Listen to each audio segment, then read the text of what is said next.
Welcome back to CBC. I have in the studio now with me two gentlemen from KAIZEN Institute, but let me just introduce them. Immediately on my right, I have Mr. Ito. Mr. Ito, welcome to the program. Mr. Ito is a KAIZEN expert, and he'll be talking to us more and more about the KAIZEN system.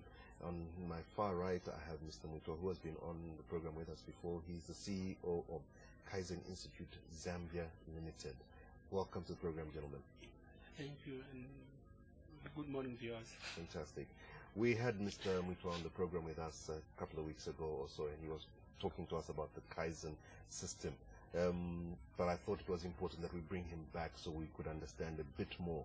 And we're now privileged that he's actually brought with him a KAIZEN expert to maybe help us understand more about the KAIZEN system and how it works.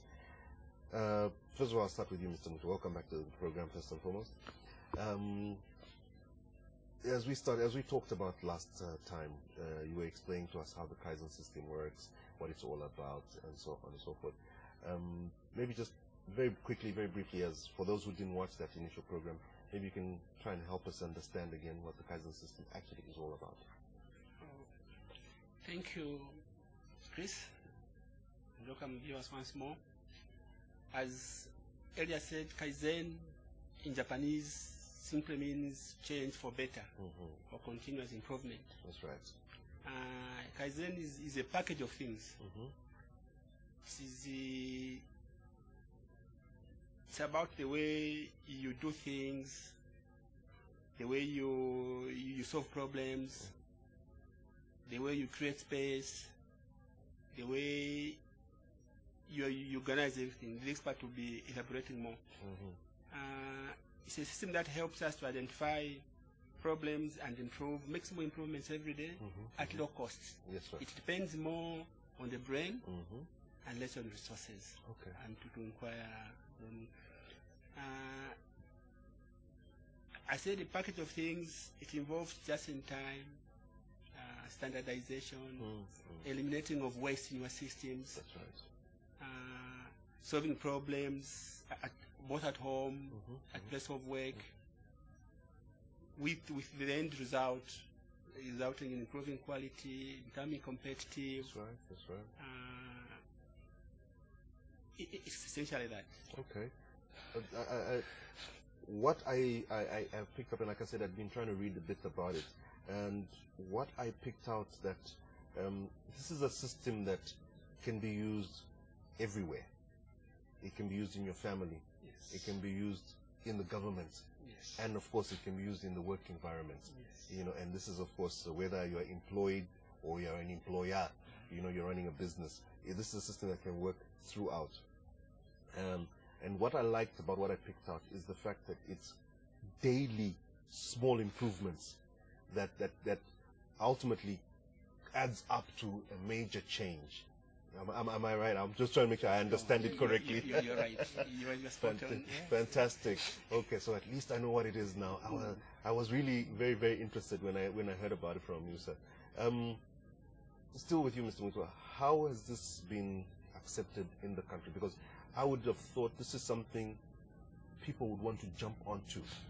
You know, we tend to want to make big changes, you know, at, like you're saying, at a high cost, you know, rather than looking at small little bits of changes. But how has it been taken? How has it been accepted in the work environment, in the business environment so far?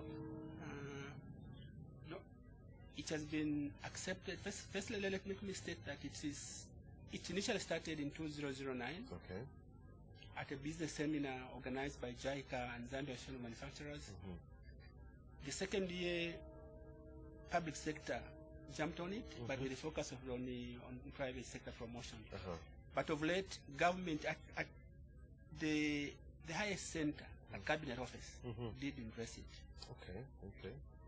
And the KAIZEN Institute of Zambia is actually the chair of the institute, is secretary to Cabinet.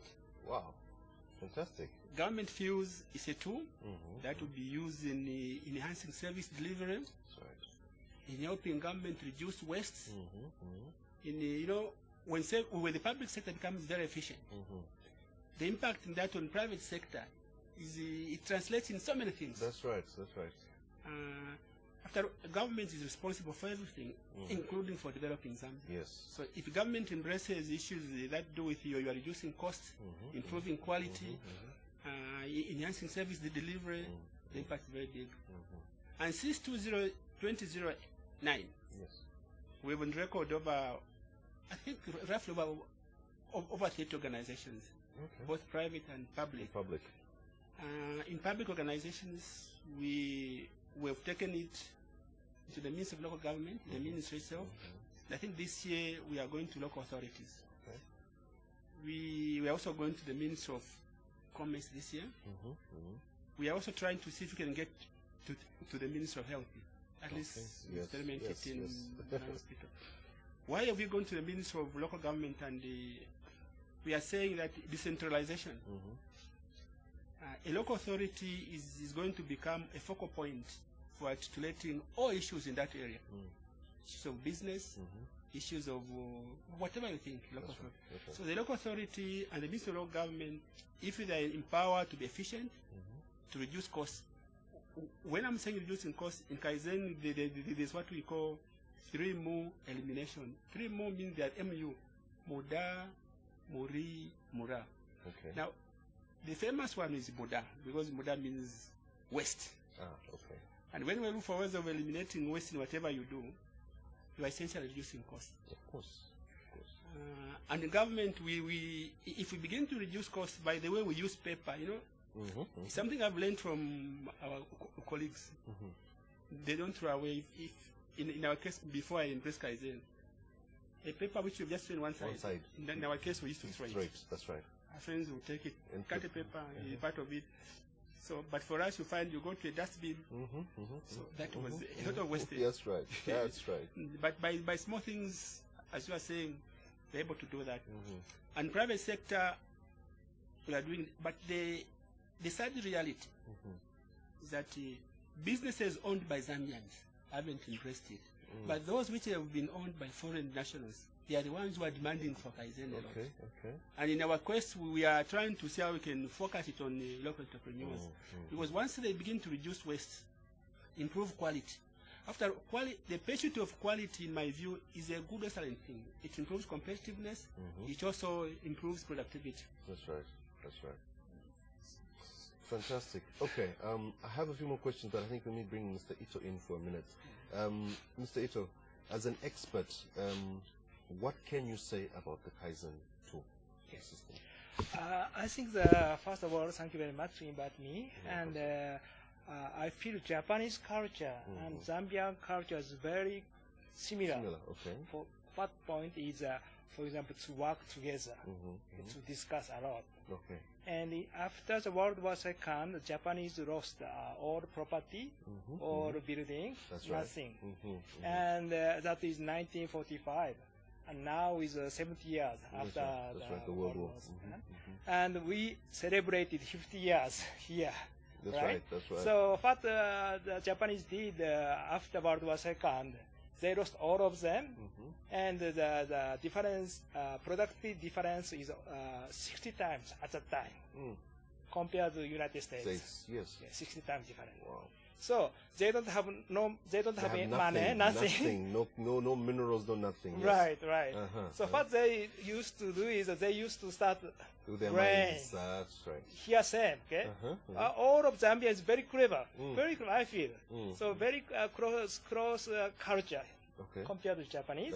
Yes. So if we demonstrate to use brain, it means that we spend the time, not money, time. To think about. And if we don't have the money, like Mr. Mwitwa explained to you already, to eliminate the waste, we can do that without money. That's right. For example, last year we supported one company, and that company has a lot of the not used equipment, a lot, not used the material a lot, but they kept, and a lot. but they eliminate all that one, and they have a big space now, and they are starting rent now. Okay, to rent out the space. Yes. Okay, I see what you mean. Yeah. So all the stuff was sitting there, taking up space. Yes. So when they got rid of the space, they had space to rent out. Yes. You're making money. Yes. That's Yeah, just I as see, for I see. example. But, yeah. Okay, okay. That's very, very interesting. So part of the concept is use your mind. Yes. You know, and if we look around, I'm a born again Christian, so I like to use a lot of Bible related things. So it's like when God said to Moses, "What do you have in your hands?" Yes, yes, yes. You understand? Yeah. That's what I'm seeing. Yeah. I'm picking out because it's like you're saying, look, yes, you're talking about using your example. You've got all the space, but because you don't see the big picture, you don't look at it in its entirety. You're just thinking, oh, what are we going to do? We don't have money. We have to borrow money. When you can get rid of what you have there and create space. Yes. And when you create that space, you can then rent it out. Yes. That is using your brains. You didn't spend any money. Right. You just used your mind, Yes. thought through it, and you came up with a concept like that. Okay, that's very, very interesting. All right. You talked about the three moves. Maybe talk about the other two. You talk about wastage. What are the other two? The other one is Mura means instability. Whatever you are doing in your system, eliminate all instability. Okay. And for example, if you have something, tomorrow you do this, the other day you do small, eliminate this. Okay, the fluctuations. All the hills and valleys. All the hills and valleys in your system. And it thrives on the basic knowledge and principle that teamwork, as you said. When you put people together, all things different, they've been motivated to believe that each one has infinite possibility to think, and you can use your creative power. So each one sits down to storm brain. For example, here you might sit down to an CBC. Why did this, that one? You agree first of all as a team, where you make everybody, members of staff, come to a system and say, what are the problems that we have here? That's right. That's right. In achieving what we do. What we want to do. So each one flags this. And in the end, you come up with a system of identifying. Then you say, so how do we solve this? Now, each one is challenged to begin to solve. When you meet again, each one will come up with an answer, with a solution of that they thought about. Yes, and then we agree. Then you say, okay, how do we do it? Now you do an action plan. Okay. This will be done. Issues that they believe that can be done by senior people, they are flagged and say, senior people senior will one do is by what time. So you make this. And the other one is the Mura. What's Mura? Mura is not same amount. Sometimes to be heavy job, sometimes not so heavy job. Yes. Okay. So in your system, we aim for eliminating all those. They must not be those. And there is also something that is very basic.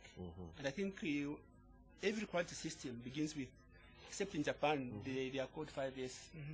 There are 5 words which begin with S. Yes, okay. Begin by eliminating all issues that you believe can affect you. Okay. For example, don't have anything that you might not use in your office. Why keep it? You must not have anything in your way that might make you trip. Okay. Those, take them out. I know with a tendency, if you go to most public offices, you find an officer, the file, you can't even see him. You can't even. He's got files that's 2 years. They're all sitting there, even gathered dust. Yes. Our friend believe that if it's the same that you can, even your newspapers, you could keep in the office 1990 newspapers. You're just looking at them. They are of no value. That's right. They are just taking up space. So these tools are very useful tools that make us solve problems. There are very few. There are a lot of simple tools to help us solve a problem. For example, there is one. I don't know when I said it. The one they call 5Y18. Okay. Where you ask 5 times why. And people use it in business. Even there is somebody saying you can even use it in our social environment. Okay. For example, if I'm fighting with you, I would ask myself, why am I fighting with Misaito every time? Because Misaito drinks a lot. Why does he drink a lot? I think he appears to be frustrated. Why is he frustrated? So by the time you ask 5 why, by the time you go to 5, you will have sorted out something, an answer will have come through. Big things like where you are doing like this. And where they locate all problems before them. Man, machine, you know. When you have a problem you want to solve, you have a fishbowl, you know, they've got these tools they use to solve and identify problems. So that when you just systematically follow them, you come to a realization that it's easy. Even their planning, simple tools like PDCA, you know, these are tools which makes thinking slightly easier and modified. I was in Zambian Development Agency. I was a planning manager for some time. But my planning wasn't as sharp as when I started to embrace their tools. When you say planning, what are you doing in planning? To them, they emphasize on analysis of facts by data. You cannot go ahead to set targets without analyzing data. First, you do fact data analysis before you go to KPI. In Zambia, and most people, KPI, we just say key performance indicator. Our friends, they say key performance index. You know, when you are using the word index, you are assuming that you have analyzed data. You know, I said one time, I seated with in the office, I think about 4 or 5 years ago, and we were watching a program where somebody was analyzing employment figures in Zambia. And somebody said, he was saying, no, we are doing very well. Then the interviewer asks, by how much? This director says, very much. You know, we laughed, we said, you know, why are you? That means you don't have your figures to start with. Then we said, you know, this is the way, but with this thinking, we are concerned with measurable outputs. When I'm saying there's been improvement, you must be able to measure it. You measure it. You must be able to. These two brings that discipline to us. We don't just say, whatever I'm doing. And when we are saying a problem, once I'm here, like for example, CBC, you might be, but your desire is to be there. That's right. Whatever difference from where you are, KAIZEN will call it a problem. And we need to solve it. So you need to deploy these tools. How do we get there? From here to there, exactly. So you begin to storm brain and find solutions. You do. They use very simple arithmetic, not mathematics. Very simple things that we learn in school. Graphs, histograms, Pareto analysis. In Pareto analysis, once you group your problems and you graph them, because then don't focus on everything. If you focus on the top 3, if you address those, you have resolved 50% of your problems. So the choice of your areas to focus on it changes a lot, and that must be informed by data. You know, one time we are trying to promote KAIZEN actually. Sorry to mention the institute, Zambian. When we went there, people said we have a problem with time management. Time management. So they said, look, what do is one of the actions they did was let's introduce logging in. What they discovered at the end of it is very sad. The system management discovered that some lecturers were actually not going for it. They just started appearing 3 days before the payroll. Wow. But the Japanese expert said, no, why are you doing this? Why are you making everybody sign? In Japan, you don't make everybody. You only focus on those who are coming late, after 8. Let them indicate and say why they're coming late. And then begin to just consider those reasons they are saying, why. But then we said, no, we have got a cultural mind of coming. Let's first of all sort out the mindset that's there, So it has brought a lot of, below it. And if you look for let me speak for the government, big government. You know, government has had the programs before aimed at improving efficiency. That's right. PSCAP, PSD. To me, all these things are trying to help us change our mindset. That's why I'm saying KAIZEN is a program that addresses both quality, productivity, and mindset. That's right. Sometimes when people talk about productivity, I hear the Minister of Labor talks about it. We are not reducing to a level where we make it simple. I've told my friends that if the economy has to grow, there are 2 big parameters. It's investment and productivity. But investment sometimes it's not easy to come in the manner it might come. But productivity we've got some form of control. We've got some form of control ourselves. We can change the way we do things. And I was saying that if you look at the manufacturing sector and government policy on manufacturing, government policy is that manufacturing must contribute 20% to the GDP. Now, currently, we are about 10, 11%. Well, that means that we must double the number of factories. Of course. Okay. Can we do it now? So what we need to do is to improve productivity. Where one factory was, where one man was making one bicycle, they didn't make two. They didn't make him make two. Then we will be saying we are moving productivity, and our GDP can move.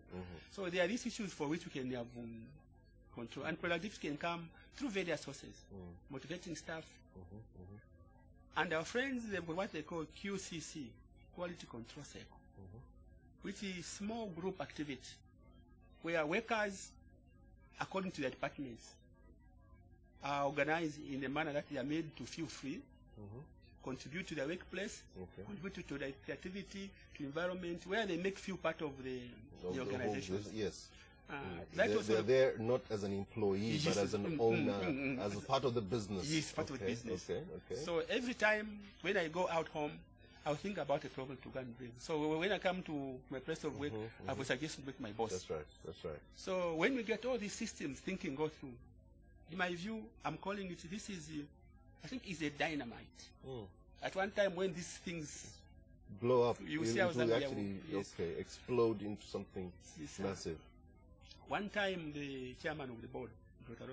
Siska, asked me a question. He said, why do you think countries where there have been Roman Catholic, he says, why do you think where Roman Catholic and the Protestants have been, they've developed differently, by different traits.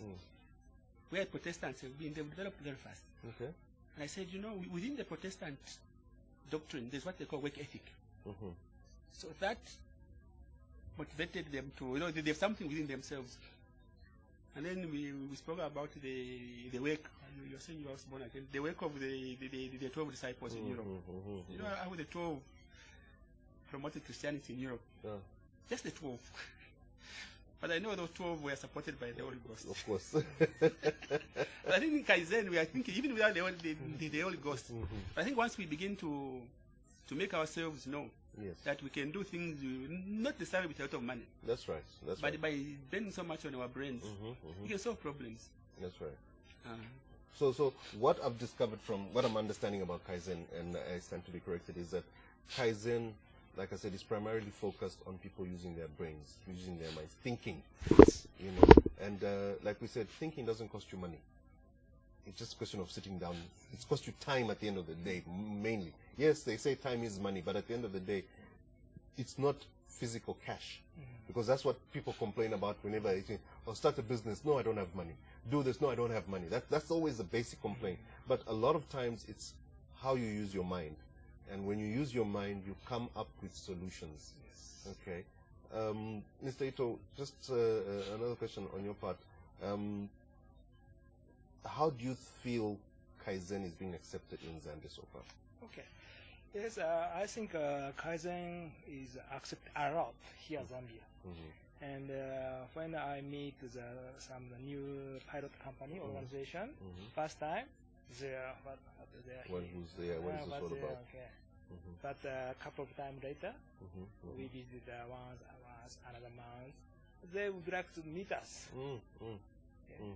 That is why we can coach them the practice side. Theory itself is like Mr. Mwitwa explained that very easy. Theory is easy, okay? Don't spend, please use your brain. But how? Yes. This is a difficult one. Okay? And that's what I was going to come to next, yes. Yes. So this one is we are going to explain them some example. But I already give you one example to clean up. After clean up, what happens is worker does not need to walk a lot because shop is very small. Small size. So everything is within reach. Right. So instead of to spend 1 minute every day to go to that point. Yes. Just 30 seconds is okay. But every time, okay? Multiply 100 times. That's right. That's right. Per day. So a lot. So for them is more easy. More easy, more confident, and more beautiful. So for them it's also good. That's right. Not only the management, but for the employees at the bottom down there, yes, they're also feeling the difference. Yes. Okay. And this is a good point because Kaizen, it's easy to recognize visually what happened before and after. Okay. Yes, very easy. Very easy. It's easy for you to see the difference, to see the change, to see whatever decisions have been made and how they've affected everybody. Exactly. Okay, all right. This is the main point. Okay. And why we started the 5S cleanup is a cleanup is everybody can join. But if we are going to do some improve of the process itself, this is a little bit different story. So the employee is not very difficult to understand which level of the Kaizen he can do that. Some of them, they should not touch because this is some process, okay? But if they are familiar with this Kaizen level, low level, I mean not low, but some of the cleanup, sort level, they can easily recognize which level they can do and which level they can propose to his supervisor. I see what you mean. Okay, okay. This is also important. Yeah, so as you're working, you can determine, I can do that level, I can do up to that level. Yes. As at the level I'm at, regardless of my status in the company, for instance. Yes. This job is slightly beyond me. Yes. So this should be passed on to my supervisor. Yes. Okay, all right. One of the biggest questions and that everybody has is, does Kaizen help to actually change the mindset in terms of, does it help you to improve the change? Because one of the biggest problems we have, and I think this is world over, is the minds have been, I hate to use the word brainwashed, but brainwashed by our culture. Yes. Okay? So we tend to think in particular ways, you know, and if you are used to coming through that door, even when you're told you can use this door, it's closer, your mind is still focused at, oh, that's the outdoor, I must go out through that door. Exactly. So you need to come around, your mind needs to be changed in such a way that you can now think, oh, okay, I don't necessarily have to go through that door. Yes. I can now use this door. Yes. You know, there's that change that has to be made. So does Kaizen as a tool help change that mindset? Exactly. Okay. For example, what you give the example, there are two doors. Usually, management side, supervisor decide which one, which one, you have to use it. But if that is my propose, because this door is near and more useful to use it, and if the supervisor approved my propose, this is me. That's right. Okay, not the supervisor requests me to do that. It's you who's made that decision yourself. It starts at mind change. Oh, my propose accepted. Can be accepted. That's right. And I can work more easily. Okay. This is the point. I'm not sitting here waiting for my supervisor to tell me all the time. Exactly. I can actually propose something. Right. And it can be accepted. Yes. Okay. Yes. So that's one side of the mind change on you as the employee. Now, that means even the supervisor also now needs to have a mindset change. Actually. So for their side, managing side, before is the management knows a lot of the information, so he thought this is the best way. Yes, sir. Okay, so please do that, please do that, please do that. Okay, but after he may change that because one employee proposed some idea, this idea is very good. That's right. Why not I accept his proposal? Okay, I can spend my hour to another item. Yes. So maybe I pick up his idea. So they are going to start change mind. May somehow delegate some low level first. Okay. And step by step high level. This is both sides. Okay, very interesting. very interesting concept. Mr. Mwitwa, you said a lot of Zambian-owned companies have still not jumped on board. This again, we can also allude it to the same mind change situation we're talking about here. The CEOs and the top management of those various companies maybe have not yet understood the concept of Kaizen. What, as Kaizen Zambia Institute, what are you doing to try and get them to understand this concept further? What we have done and what we are doing is that we lined up some awareness programs this year. We will do 2. Okay. But apart from that, we've written letters to organizations. And let me exempt one person. Now he's not there. Okay. There's one CEO, Zambian, who was very keen about this. In fact, there are 3. Okay. the CEO for Saka Water, the former CEO for Rural Development Agency RDA, Yes. and Nkana Water. Yes, sir. And we've received requests from the Rural Electrification Authority. These are public sector organizations. But for private ones, we haven't received, and we've written to some now, inviting them to come on the program. Okay. Because currently, for the last 2 years, we were receiving support from JICA, and it was come from. And we're hoping we can take advantage of the expertise and resources to build this film together. The other thing is that they are not exposed to where KAIZEN has worked well. Yes.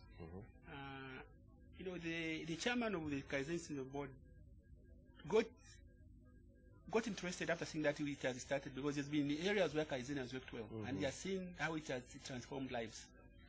Later on, you asked Mr. Ito, how does it help change our mindset? That example is very good, because within the basic fundamentals of quality control circles, each worker is challenged to think outside the box. And the bosses are receptive to new ideas. So when a worker goes out, thinks creatively, comes before the boss, boss, I think we can do this. Now, management have the total view of where they want to be. That's right. Yeah, it's like the Bible says, if you ask a stone from God, God will not give you. So you can. So it's almost the same thing. Where if you make, but they are also told at that level that whatever suggestions you make is not wrong. So nobody loves certain suggestions. Okay, so every suggestion is accepted. It's It's looked at, Yes. and it will be looked at equally, and Yes. you know, whatever measures need to be looked at, Yes. whether it's accepted or not accepted, you know, that's a different Yes. ballgame. But it will be accepted into the basket, Yes, as it yes, were. yes. So suggestion system is a critical part of this, where it's about, so as a result of that, we are beginning to change. Everyone is told, there's nothing that you can't do. And management is there for, at one time I was asking, I don't know whether to me, Mr. Ito will correct that one. Our colleagues in Japan don't change jobs anyhow. I think they tend to stick, maybe they feel part of that organization, I don't know. Okay. Because they feel, when you're part of that circle, you go home, you are going to a work fired up. Tomorrow, I think I will go and work with Chris. Today with my boss, I'll just go to him and say, boss, I thought we can easily change this by doing this. I think that goes to make us begin to change our practice.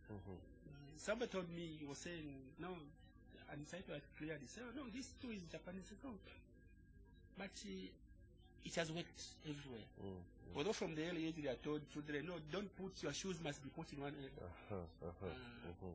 Something that has worked for me, when you do 5 years, maybe you should do it where you know which part stays. If it is shoes, they stay in this particular way. Spanner must be put in a particular way.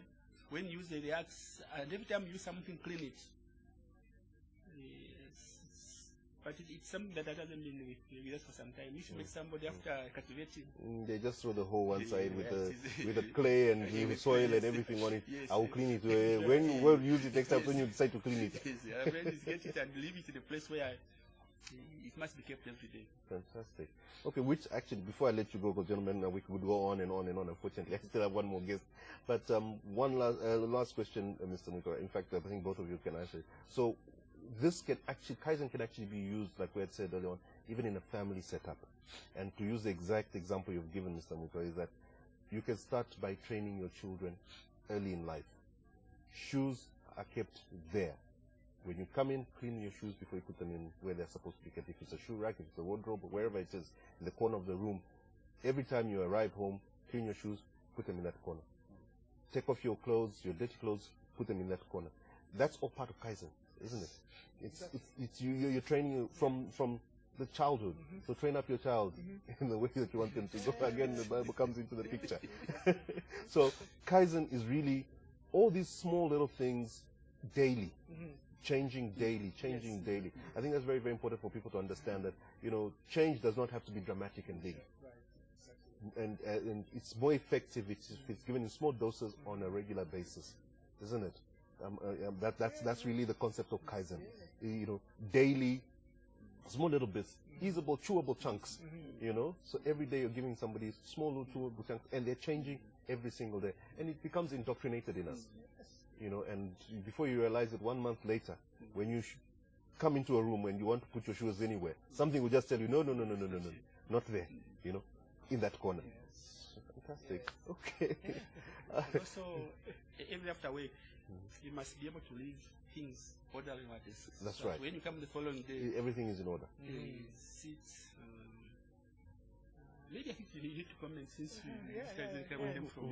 Yes. So for me, if possible, of course, family is very important. But why not the school? Yes. We may start some one item is Kaizen. Okay. And if we can do here, I think we can learn a lot. And Kaizen have a little bit small technique, not difficult one. But if we know that technique, more easy to apply. Because if you are going to ride a bicycle, little bit technique we need. We need, of course. Of course, right? You don't just get up and... Right. But if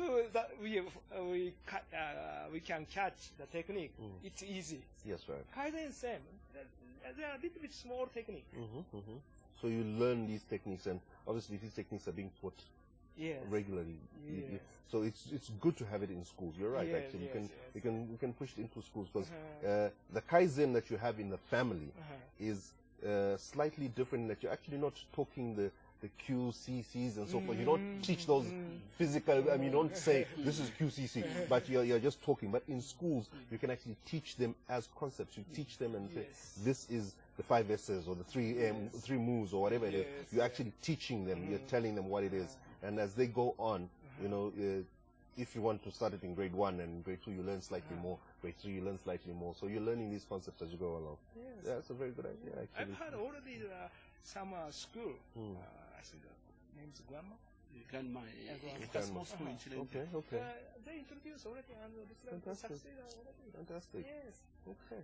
Actually, in Malaysia, when I went to a short course Kaizen, I was surprised that the Ministry of Education at primary level, they've introduced the weight comparison 5 years, meetings of fitness, where you do they are taught children, whenever you use something, don't leave it dirty. Clean it before you leave it. Okay. And I thought, and when they did the first S, when they sorted out, we think at school, they must have told us that they discovered there are a lot of things they never needed to, and they sold them. Made money. And in the process of doing that, they even discovered a cobra. Snake. Yes. Wow. So it's been sitting in there with them. Wow. Okay. Gentlemen, unfortunately, we've run out of time, and I would have loved, like I said, to continue on and on and on, but we have to end here. So I'd like to thank you, Mr. Ito, very, very much for coming on to the program. Really appreciate it, Mr. Mwitwa. We will definitely be in touch. I personally will be in touch, because I think I would love to get more into the Kaizen thing, and I will talk to management here as well. I think it's a concept that we can look at as CBC, you know, and see how best it can work, because I see no negative side to it. Everything I see about it is positive. So it's something I think we could definitely consider as an organization as well. So gentlemen, thank you so much. Thank you very much. And that would be good for us as well. It would be a good way that together we can leverage. That's right. That's right. To deliver a program that might benefit more people. Exactly. Viewers, there we have it. We were talking to Mr. Mwitwa and Mr. Ito, both dealing with Kaizen, which is a tool that we've learned quite a bit about today, and we will be talking to Mr. Mwitwa, you know, quite often. I'm sure we'll have him again on the program, because I think it's a very, very important tool and system that the country as a whole and people as individuals can actually use. So we'll be back very, very shortly. Please don't go away.